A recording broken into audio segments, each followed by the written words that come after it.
Puji Tuhan, Shalom Bapak Ibu yang dikasih oleh Tuhan, selamat pagi. Apakah suara saya terdengar dengan jelas Bapak Ibu? Dengar, Pak. Selamat Ya, pagi. baik. Tolong Jelas. video yang lain, tolong nyalakan yang bisa nyalakan. Ya, terima kasih untuk responnya Bapak Ibu. Terima kasih Ibu Esti, Pak Sutrisno, dan semua pengurus Korea Ministry yang sudah memberikan saya kesempatan untuk membawakan firman Allah pada pagi hari ini ya. Puji Tuhan, kita langsung saja. Kita buka firman Tuhan di dalam kitab Yohanes pasal yang ke-13 ayatnya yang ke-10 ya. Yohanes 13 ayat yang ke-10. Saya akan baca bagi kita semua pagi hari ini.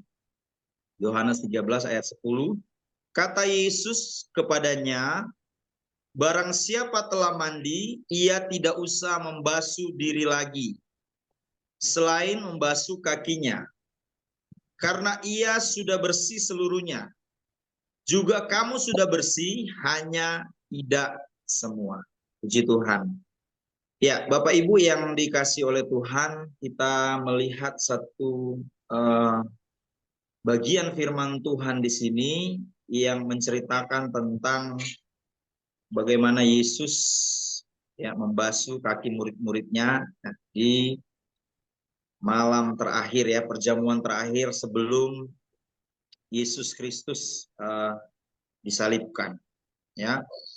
Ada film ya bulan lalu ya, mungkin kalau nggak salah, sebuah film rohani Kristen ya yang ditayangkan di bioskop ya, yang judulnya The Last Supper ya. Mungkin kita semua sudah pernah menonton film ini ya. Film ini menceritakan tentang bagaimana Yesus ketika dia membasuh kaki murid-muridnya di perjamuan terakhir atau the last supper ya. Bagaimana kita melihat ada kesedihan ya di mata Yesus ketika dia menatap ya, itu digambarkan oleh film ya. Menatap Petrus dan Yudas saat dia membasuh kaki mereka ya. Yesus pasti tahu Bapak Ibu, karena dia berkuasa, ini orang-orang yang akan mengkhianati dia, atau orang-orang yang dia kasihi, murid yang dia kasih, yang akan nantinya mengkhianati dia. Tetapi yang menjadi sangat menarik yang kita boleh lihat di dalam bagian firman Tuhan atau film yang menggambarkan itu, bagaimana seorang yang sudah tahu dia akan dikhianati tetapi dia masih membasuh kaki orang itu ya, Bapak Ibu yang dikasih oleh. Kemudian kita melihat di dalam pembacaan firman Tuhan pada pagi hari ini tentang perkataan Yesus yang sungguh luar biasa ya. Perkataan yang saudara luar biasa yang dikatakan oleh Yesus di ayat yang ke-10 yang kita baca di dalam Yohanes pasal 13 tadi ya. Bagaimana Yesus berkata, ketika itu kita coba lihat ayat sebelumnya ya, di ayat sebelumnya, karena kita harus melihat ayat konteksnya, ayat sebelumnya. Ayat 8, kata Petrus kepadanya, engkau tidak akan membasuh kakiku sampai selama-lamanya. Jawab Yesus, jikalau aku tidak membasuh engkau, engkau tidak mendapat bagian dalam aku. Ayat 9, kata Simon Petrus kepadanya, Tuhan, jangan hanya kakiku saja, tetapi juga tangan dan kepalaku. Ayat 10 yang kita baca tadi, kata Yesus kepadanya, barang siapa telah mandi, ia tidak usah membasuh diri lagi, selain membasuh kakinya, karena ia sudah bersih seluruhnya. Juga kamu sudah bersih, hanya tidak semua. Nah, saudaraku yang dikasih oleh Tuhan, ini adalah perasaan terdalam yang dialami oleh Yesus. Kita harus ingat bahwa Yesus itu berinkarnasi menjadi manusia ya, 100% Tuhan kemudian 100% manusia. Dia bisa merasakan ya perasaan di mana dia merasakan kesedihan ya. dia merasakan sukacita seperti kita, ya, manusia ketika dia mengambil rupa sebagai seorang manusia, ketika dia datang menyelamatkan kita semua, ya. Dan dia berkorban bagi kita semua. Ada perasaan yang terdalam dialami oleh Yesus pada saat itu, ya, di Last Supper itu, saudara, ya.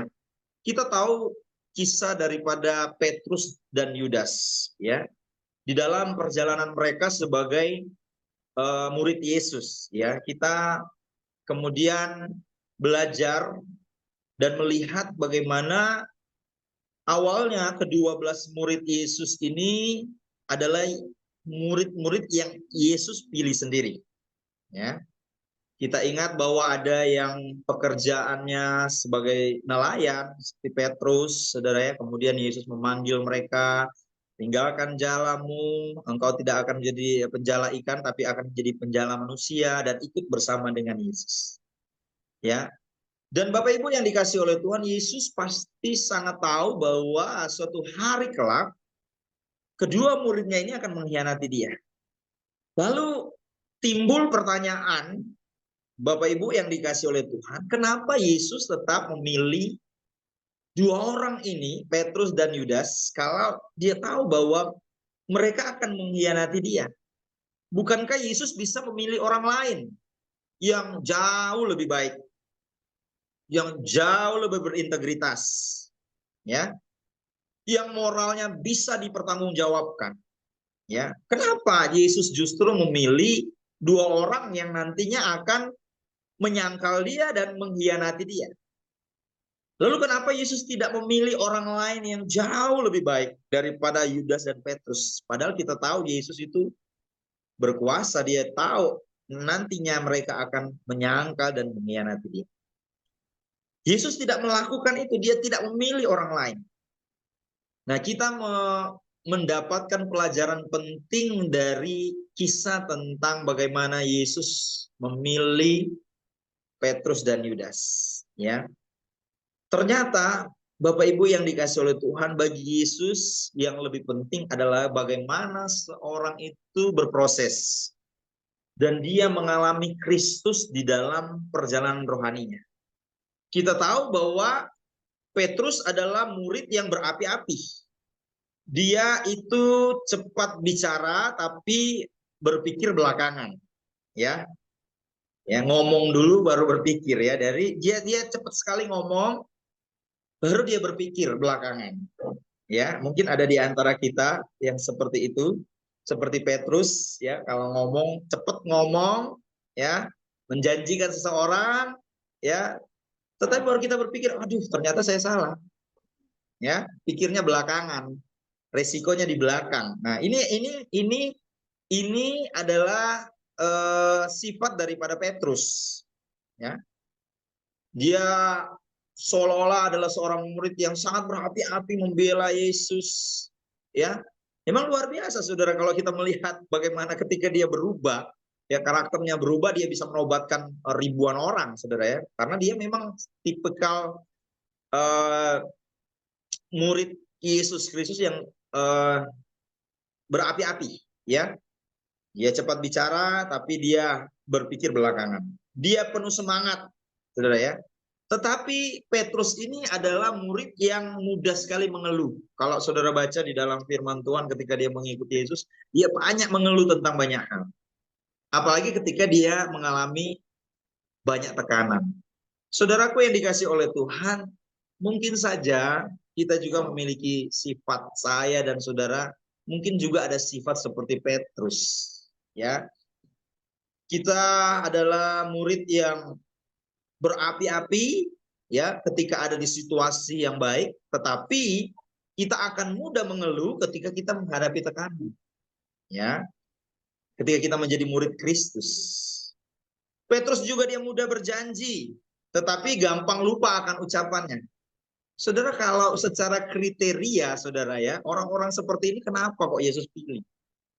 Ya, Petrus ini suka mengeluh dalam menghadapi tekanan, dia suka berjanji, gampang lupa. Tapi kenapa Yesus justru memilih orang yang kelihatannya nggak sempurna seperti ini? Ya, secara manusia, siapa yang mau saudara berteman sama orang yang yang seperti ini, saudara ya. Yang gampang berjanji, gampang juga lupa, ya. Yang kalau hadapi tekanan sedikit dia mudah mengeluh, ya. Tetapi lihatlah Yesus memilih orang seperti ini. Kemudian kita beralih kepada Yudas. Yudas kita tahu sendiri orang yang suka mencuri. Suka mencuri, dia suka berdusta, ya. Memang lidah tidak bertulang, kata pepatah ya. Yudas, dia suka sekali berdusta. Dia kalau berdusta mungkin seperti minum obat ya, 1 hari 3 kali ya. Dia bisa berdusta. Dia suka mencuri uang persembahan.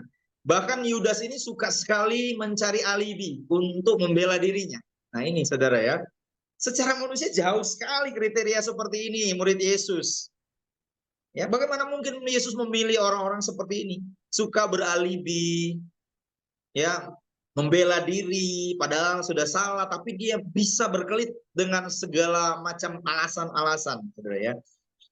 Kalau bisa diberi gelar, Yudas ini gelarnya MBA, manusia banyak alasan, ya, saudara. Jadi, saudaraku yang dikasih oleh Tuhan, ini ada 2 orang yang secara kriteria, secara manusia, secara apa yang dilihat, ini sangat jauh sekali, saudara ya. Mungkin kita akan kemudian berpikir dan kaget, oh iya benar ya, kenapa Yesus memilih 2 orang ini, murid ini yang Yesus tahu. Orang-orang ini bukan orang-orang yang secara kriteria ini bukan yang terbaik. Ya, secara karakter mereka itu nggak excellent. Artinya apa? Mereka itu bukan yang terbaik, ya. Tetapi kenapa Yesus memilih 2 orang ini? Yang Yesus tahu bahwa 2 orang ini akan menyangkal dia suatu saat nanti dan akan menjual dia, mengkhianati dia.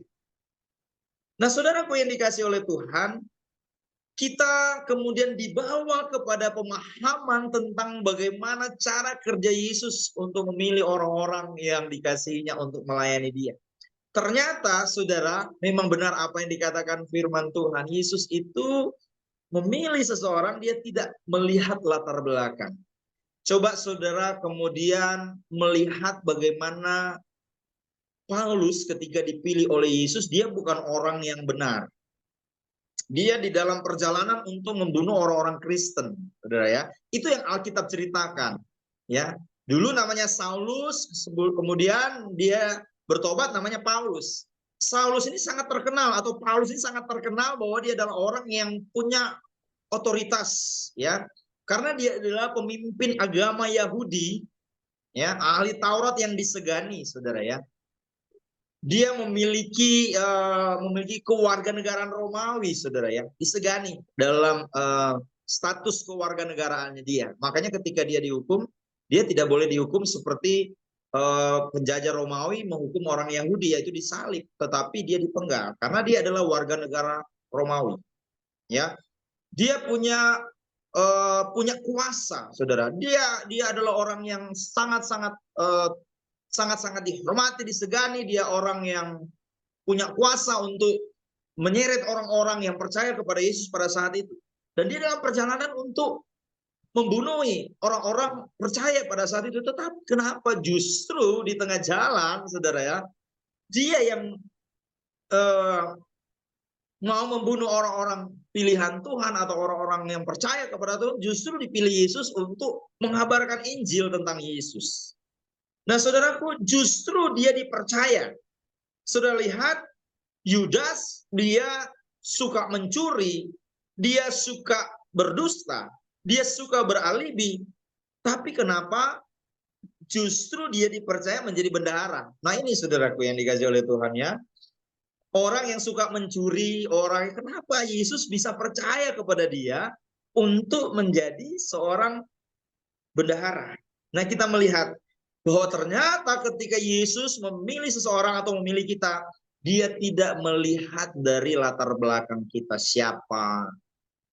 Saudara ya, jejak digital kita seperti apa, Yesus tidak melihat itu ketika memilih kita. Dia melihat riwayat hidup kita, ya. Dia tidak melihat siapa kita, saudara ya. Seperti orang yang kemudian kalau menerima orang yang bekerja harus menyertakan riwayat hidup, ya, surat kelakuan baik, saudara ya, atau prestasi-prestasi. Ternyata ketika Yesus memilih seseorang, dia tidak melihat latar belakang semua itu. Tetapi yang Yesus tekankan adalah perubahan dari orang itu. Ya, adalah pertobatan dari orang itu ketika dia memilih murid-murid pada saat itu. Ya, yang saya katakan di awal tadi ya, dia mau melihat seseorang yang berproses. Ketika dia memilih orang ini, walaupun mungkin tidak sesuai dengan kriteria secara manusia, tetapi Yesus melihat ketika orang ini dipilih oleh Yesus untuk melakukan satu tugas yang dipercayakan oleh Yesus, Yesus melihat proses mereka untuk kemudian mengalami perubahan, mengalami pertobatan, mereka bertobat dengan sungguh-sungguh. Keputusan yang mereka ambil untuk berubah, ya, keputusan yang mereka ambil untuk bertobat itu yang Yesus lihat, ya, ketika Yesus memilih orang-orang untuk melayani dia. Tentunya keputusan mereka untuk berubah itu dimulai dari diri mereka sendiri, ya. Ketika Saulus kemudian bertobat, dia mengambil keputusan untuk mengikuti Yesus dengan sungguh-sungguh. Ini yang Yesus mau kita belajar pada pagi hari ini. Bagaimana Yesus mau melihat perubahan dari seseorang. Yesus mau melihat proses dari seseorang. Bagaimana dia menjalani proses untuk dia mengalami perubahan total, mengalami pertobatan di dalam hidupnya. Karena begini Bapak Ibu yang dikasih oleh Tuhan, setiap kita orang-orang yang percaya kepada Tuhan, di dalam perjalanan iman kita, kita itu memiliki ujian dan tantangan sendiri di dalam kita melayani Tuhan.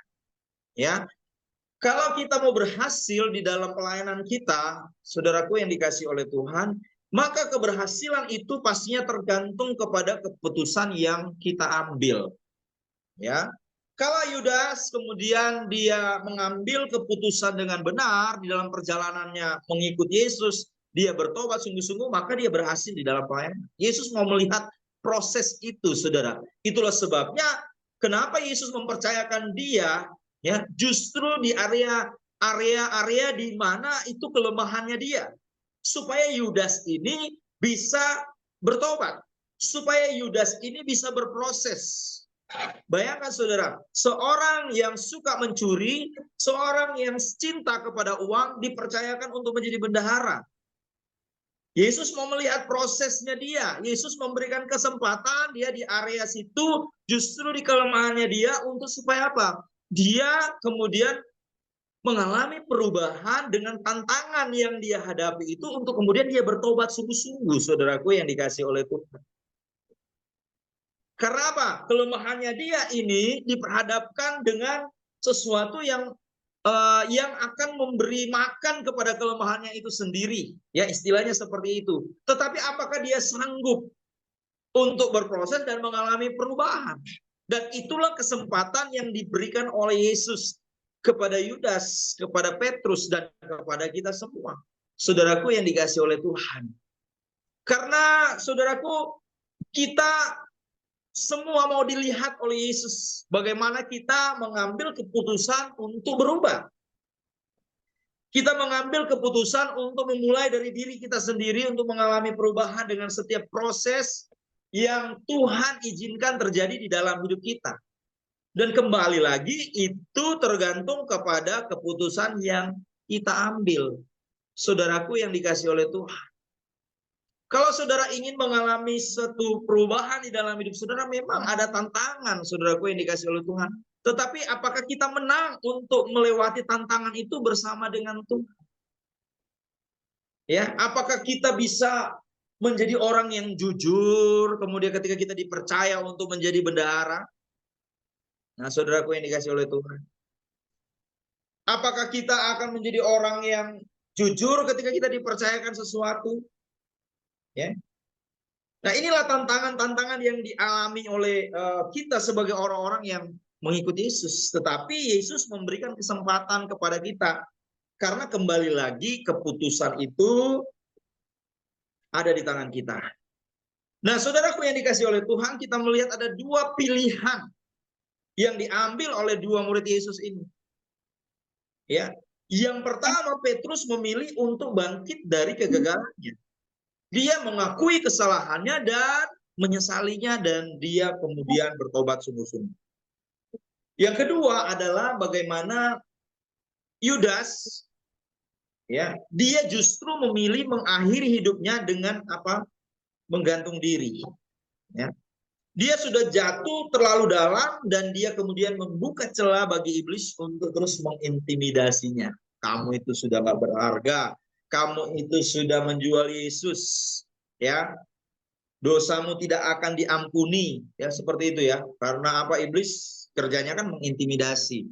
Saudara, kamu sudah tidak layak, ya.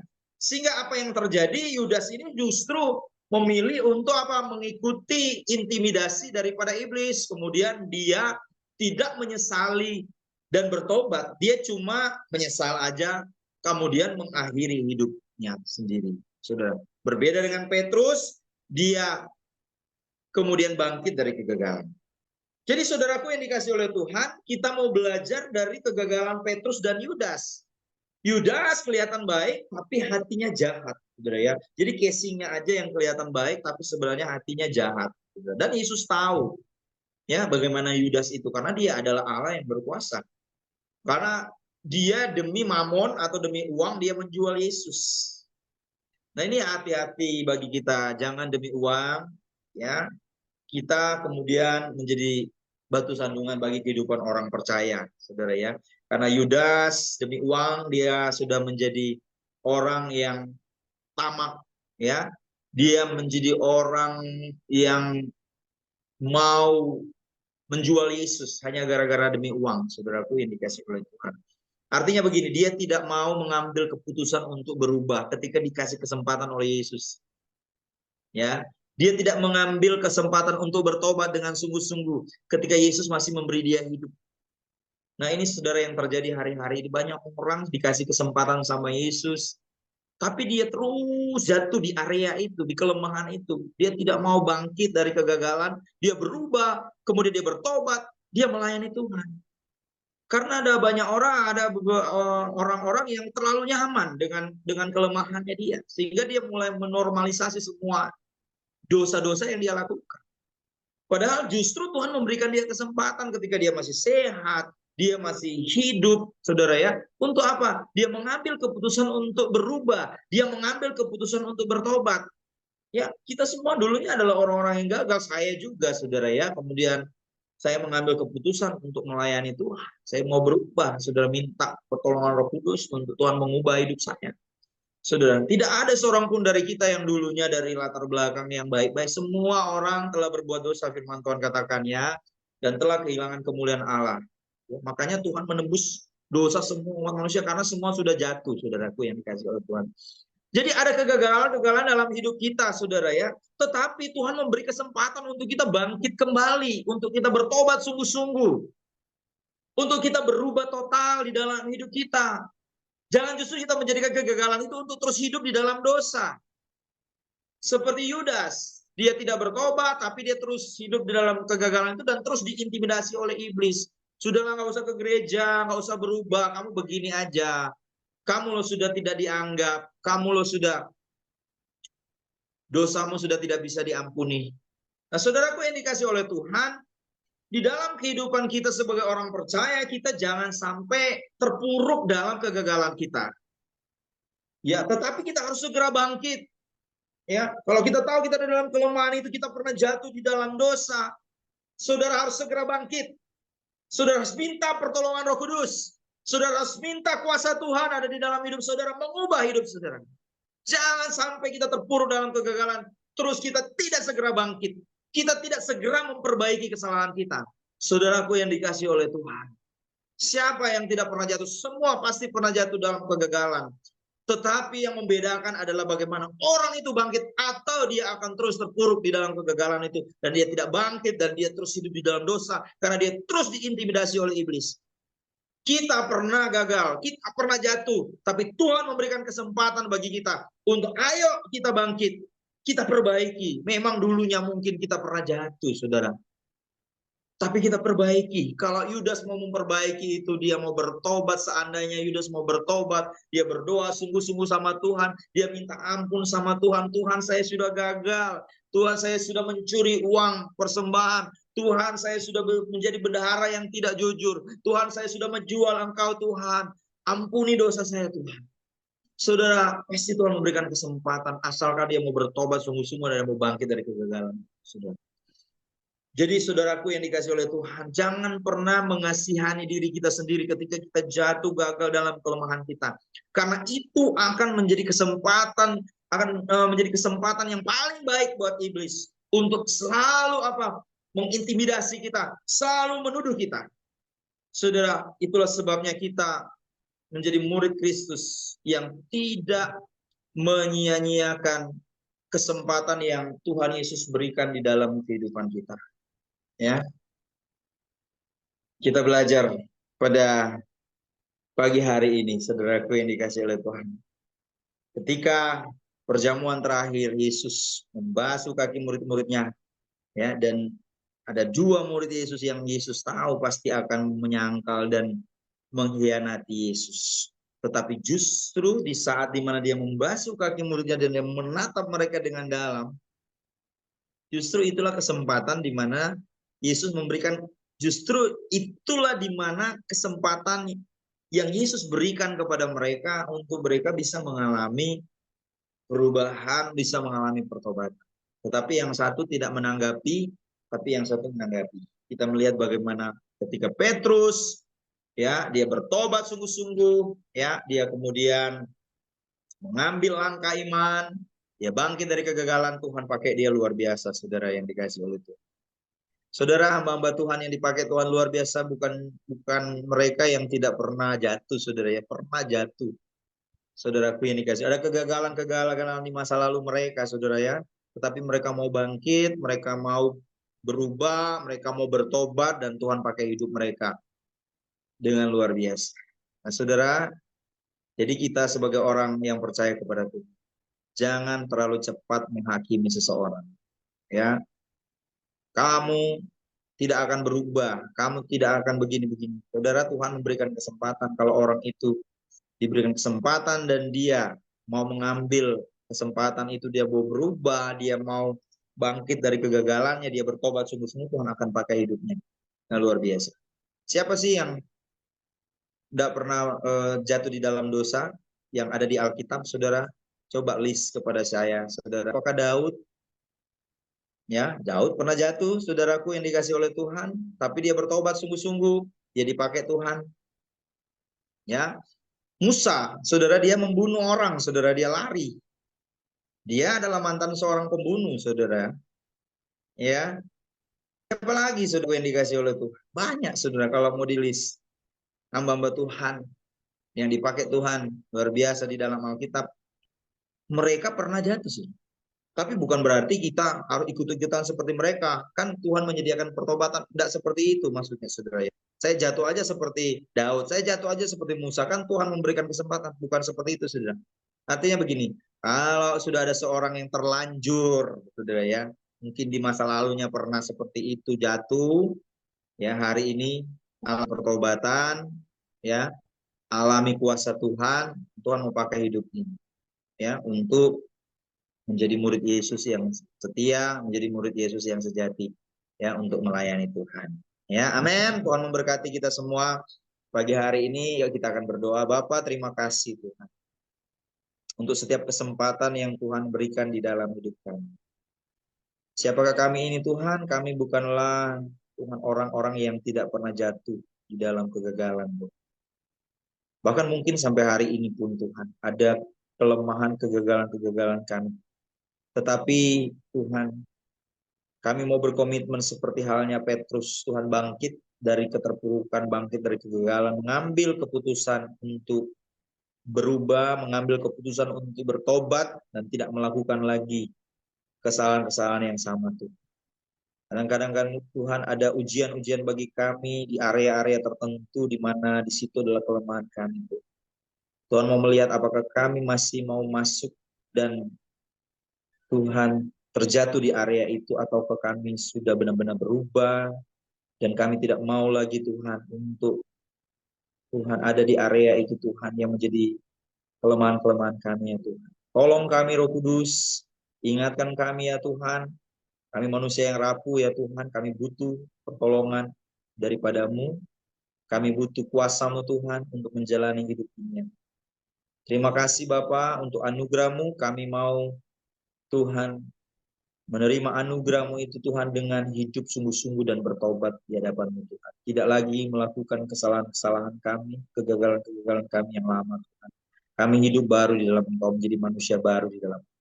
Terima kasih Tuhan, kami bersyukur untuk firman-Mu, biar Tuhan yang menolong kami, Roh Kudus yang menolong kami, menerjemahkan firman ini dalam hati dan pikiran kami, untuk kami lakukan itu dalam kehidupan kami sehari-hari. Terpujilah nama-Mu, ini doa dan ucapan syukur kami berdoa demi nama Yesus, haleluya, amin.